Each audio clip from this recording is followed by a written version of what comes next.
Alright, ladies and gentlemen, welcome back to Raiders Daily. My name is Jackson. I post daily Raiders content, so hit that like button, hit that subscribe button as you guys enjoy it. Hope you guys enjoyed the last couple of days. I like bye week because you can just kind of sit back, watch some football. There's no stress involved, and then once Monday hits, we can start to evaluate what's to come.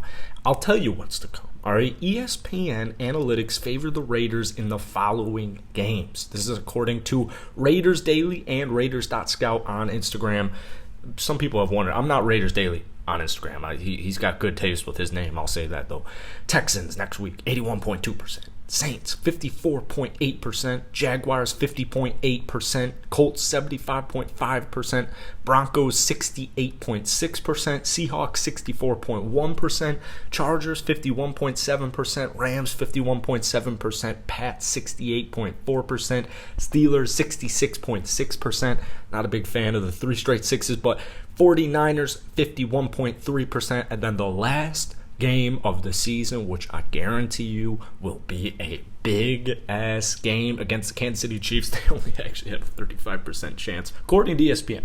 So, statistically, what does that pan out? Oh, good question. I'm glad you asked. That means the Las Vegas Raiders sitting here at 1-4. I'm reading all these power rankings. They've got the Raiders at 26, 27, 28. I get the Raiders are 1-4. I get they haven't looked great at times. But you're trying to tell me there's 26 better teams than the Raiders? That's an absolute joke. That means the Raiders are favored, statistically, in 11 out of the 12 games remaining. Now, you guys are familiar with last season, right? You won four critical games, might I add.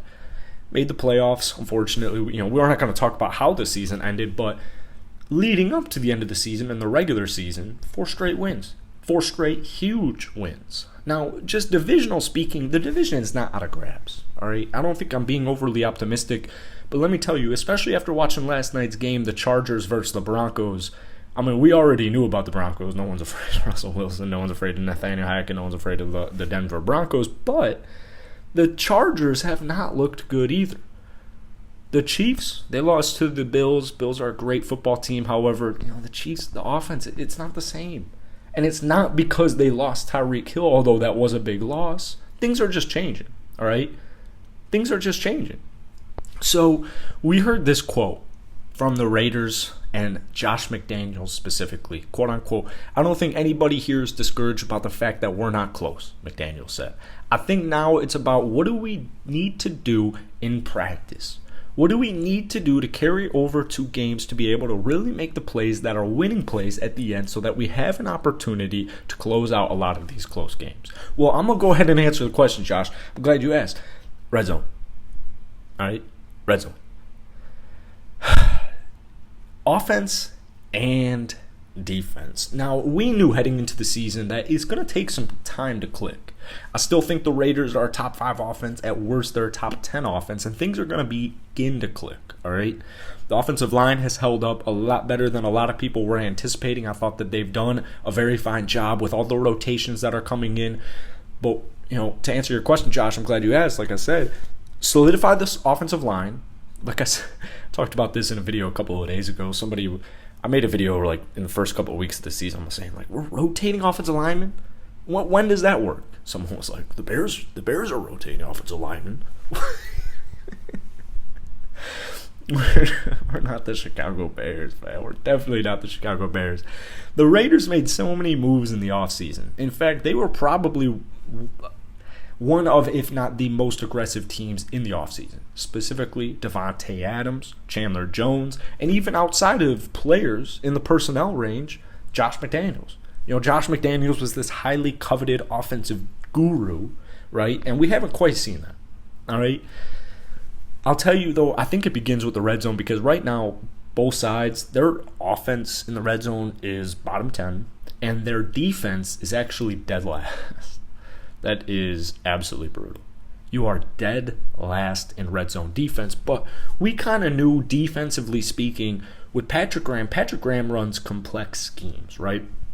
So, I saw there were a couple of defensive guys on the trade block. We'll probably make a video on that tomorrow once we get the injury report, especially heading into this week against the Texans. The defense, bend don't break, and I thought that they've done a fine job. However, once we get into the red zone, I mean, they're crumbling like a cookie that's been out for 3 days. I mean, it's just not pretty. I'm not concerned about the defense, and I'm not concerned about the offense, but as far as offensive red zone speaks, I have some statistics that I feel like are important, because what have we seen in the last couple of weeks? I don't think it's a crazy argument to say Josh Jacobs has been the best offensive Raider player of the whole season. You could make that argument of the whole season. But let alone in the last couple of weeks, while Darren Waller's been injured, Devontae Adams is getting targeted like a handful of times.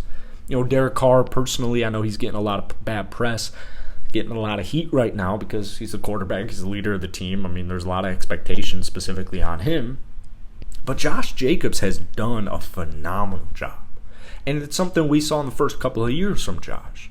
Last season, injuries, brutal offensive line, and he still had a solid season. All right, but we've seen an explosive playmaking Josh Jacobs. So I have some statistics here.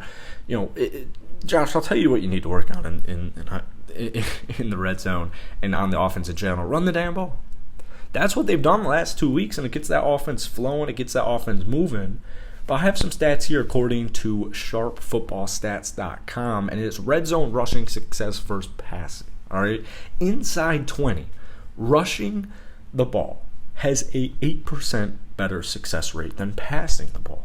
Inside the 10, they have an 11% success rate, or 11% more success rate. 52 versus 41% as opposed to passing. But inside the 5, they have running backs' success rate is 58% as opposed to all pass success rate at 43%. So I feel like McDaniels and this Raiders offense is finally catching on to this memo saying, maybe Dave and maybe this Raiders team, for some weird reason, probably just because of running backs right now and how, injuries, they didn't really prioritize the run in the first handful of weeks. And whenever they did run the ball, Josh Jacobs was doing all he could do with limited carries. But it's not just Josh Jacobs. You have new studs like Zamir White. We haven't seen much from Amir Abdullah, and rock-solid veteran Brandon Bolden. So run the damn ball. 2 weeks ago, this team was 31st in rushing yards.